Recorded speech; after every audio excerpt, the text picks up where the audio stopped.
Hi, I'm Jessica Szilagyi, publisher of thegeorgiavirtue.com. We're so excited to offer a compilation of videos this election season. The TGV Candidate Spotlight Series is an independent video feature produced with one goal in mind: providing voters with as much information as possible before they head to the polls. There's no agenda, we don't make endorsements, and we aren't beholden to any giant media corporation. The series is produced thanks to our advertisers and the generous donations made to the TGV Sunlight Fund and communities we cover. We extended an offer to all of the candidates seeking office this year, and to ensure the integrity of the questions and in fairness to all the opponents, every interview was recorded prior to the release of the videos in that race. For that reason, candidates who did not agree to an interview prior to the air date for their race will not be featured in this series.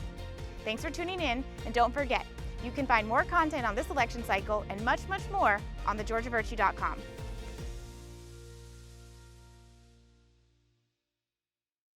There's never been a better time to upgrade at Franklin Toyota. Hurry in and save big on our entire inventory of your favorite new Toyotas. All marked with the honest, transparent, and upfront pricing you've come to expect from Franklin. The price you see is the price you pay. No gimmicks and no games. Get it fast, get it fair, get it forever. That's the Franklin guarantee, because at Franklin, we're here for you. Visit us on Commerce Drive in Statesboro or shop our complete inventory online at franklintoyota.com.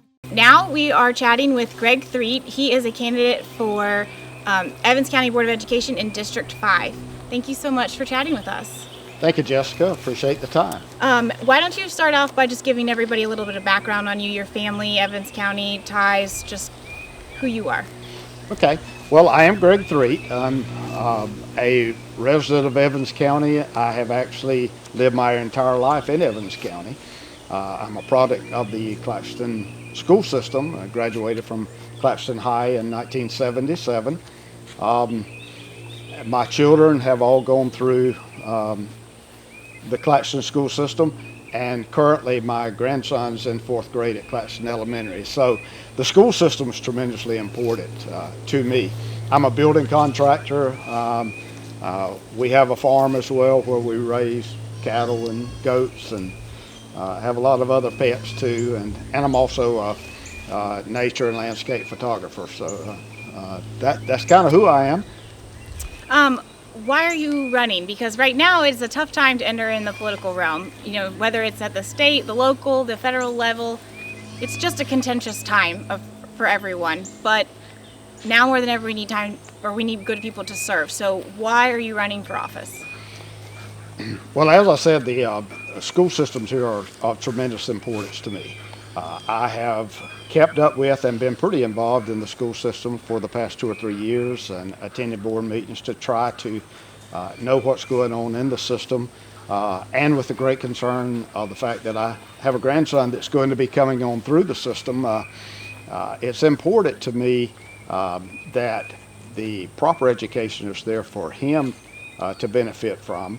But also other areas that concerns me is our tax base. A lot of Evans County tax base is senior citizens, which are struggling with property taxes, and the fact that I want to see those property taxes remain as low as possible for all of us who are landowners, which I am, but also especially for our senior citizens. I see them suffering with fixed income, so it's a tough time for them. I'm concerned too with where we are with our school system, with some of our rates as far as test scoring and these type areas. I think we're actually quite lower than we should, according to Public School Review, which reviews schools throughout the nation. We are on a math proficiency now at about 29%, and a reading proficiency about 39%. And according to that website, we are below 50% of the schools in the nation. That's a great concern for me, because reading and math are 2 of the primary subjects that students need to be prepared with when they go out into whether it's post-secondary education or into a career. Sure. Well, and obviously I'm sure that's part of your platform, but in addition to that last one you mentioned, what would you say are the most pressing issues facing Evans County schools or Evans County in regard to the school system right now? Well, those test scores, yes, our graduation rate is above the state average, but barely. And also, if we look at our peer schools in the geographic area, which the 11 schools closest to us, we actually fall 7th out of those 11. So I would like to see those scores pick up quite a bit, but also to provide a greater resource for our students who would seek a career and not post-secondary. We're doing a lot with career pathway education now, but I think that can be expanded greatly. And of course, all of us have learned in the past couple of years what essential employee means.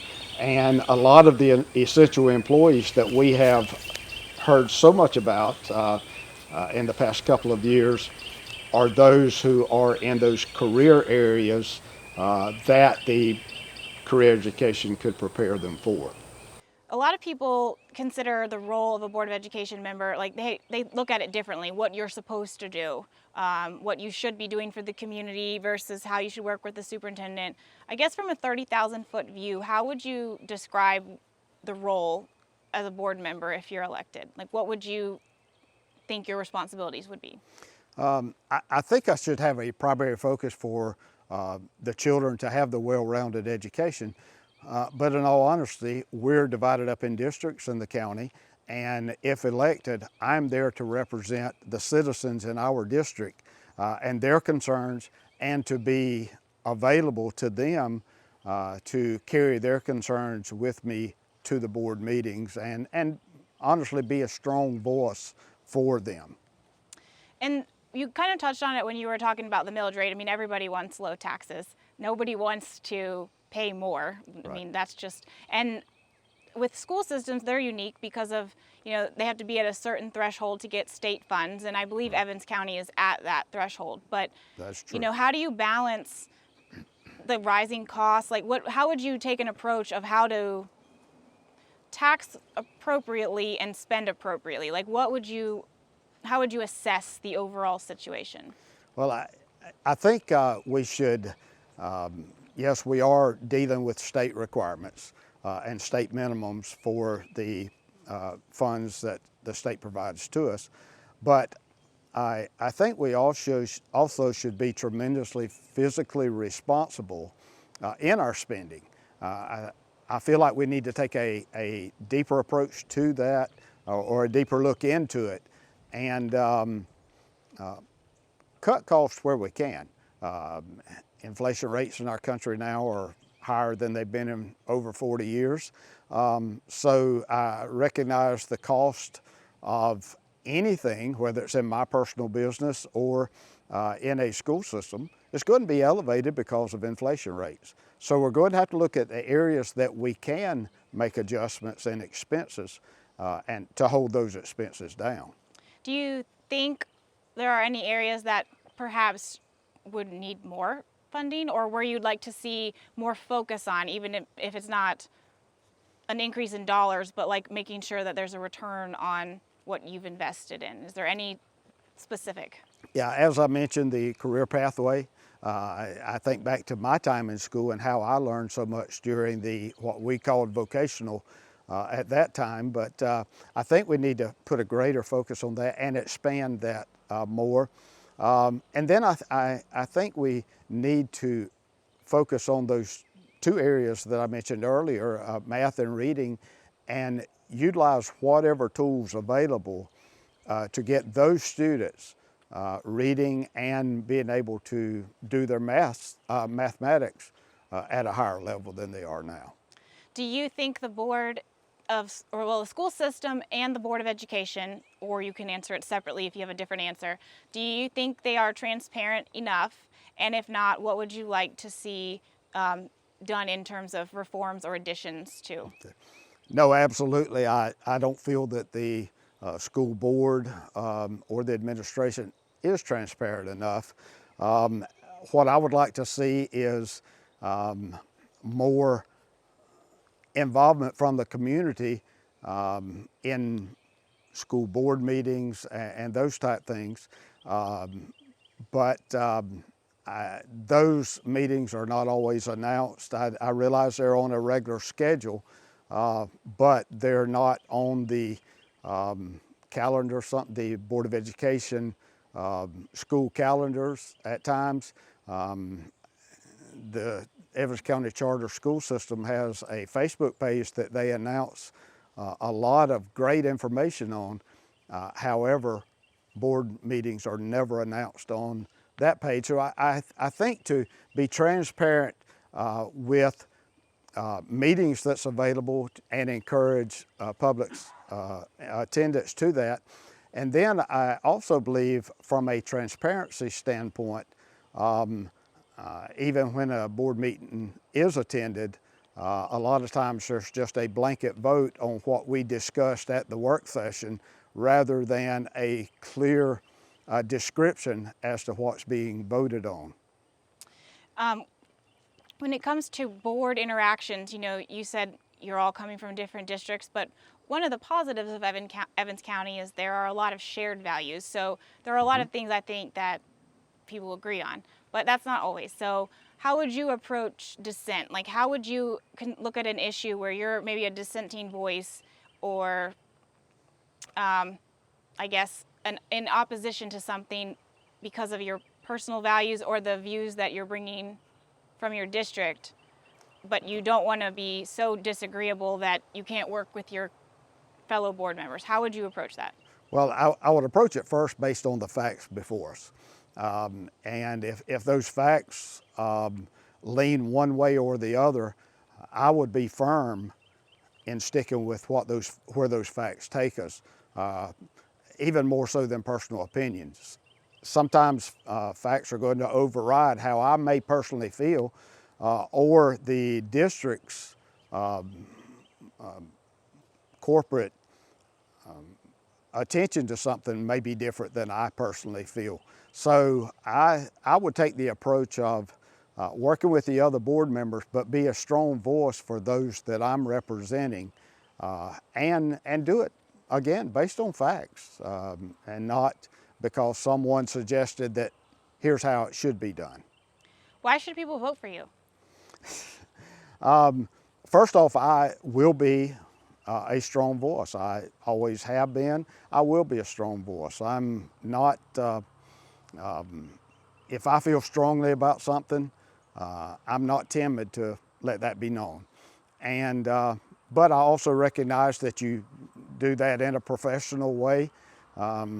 I have not had a successful small business for the past 28 years by not recognizing that differences can be resolved in a professional manner. So I'd be a strong voice, but I would do it with a sense of working together to accomplish a common goal.